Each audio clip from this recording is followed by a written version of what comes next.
Hi friends! ఇది morning vlog. నిన్న Sunday mummy వాళ్ళ ఇంటికి వెళ్ళింటిమి. ఇంక అక్కడే డే ఫుల్ అంతా ఉంటిమి. సో, ఇక్కడ పని అంతా అలానే ఉన్నింది. సామాన్లన్నీ అయితే ఏమి కడగలేదు. నైట్ ఫుల్ టైర్డ్ అయిపోయిందనేసి. సో, ఇంకా మార్నింగ్ ఇలా సామాన్లన్నీ కడిగేసి కిచెన్ అంతా కొంచెం లైట్‌గా క్లీన్ చేసేసుకున్నాను. ఇంకా బ్రేక్‌ఫాస్ట్ ఏమైనా ప్రిపేర్ చేద్దామంటే, బ్రేక్‌ఫాస్ట్ ఏమి వద్దులే రైసే పెట్టేయి అన్నాడు మా ఆయన.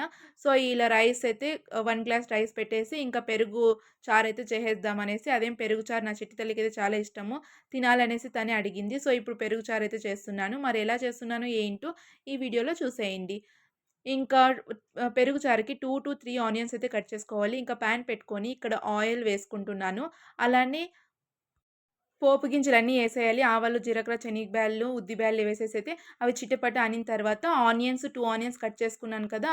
అవి కూడా వేసేసి బాగా ఫ్రై చేసుకుంటున్నాను. అంతలో అన్నం అయితే ఇక్కడ ఉడికిపోయింది. సో, ఇది వంచేసి సిమ్‌లో అయితే పెట్టేశాను. ఇంకా ఇక్కడ ఆనియన్స్ బ్రౌన్ కలర్ వచ్చాక 1 tablespoon ginger garlic paste అయితే యాడ్ చేసేశాను. అది వేసేసి పచ్చి వాసన పోయేంత వరకు బాగా ఫ్రై చేసేసుకోవాలి. కొంచెం టర్మరిక్ అలానే రుచికి తగ్గట్టు సాల్ట్ వేసుకొని కూడా బాగా ఫ్రై చేసుకుందాం లో ఫ్లేమ్‌లో. ఇంక తర్వాత అలా ఫ్రై చేస్తున్నట్టే మనము పెరుగంతా అలానే వేసేస్తే బబుల్స్ అంతా ఉంటాయి. మిక్స్ అంతా కరెక్ట్‌గా అవ్వదు కాబట్టి.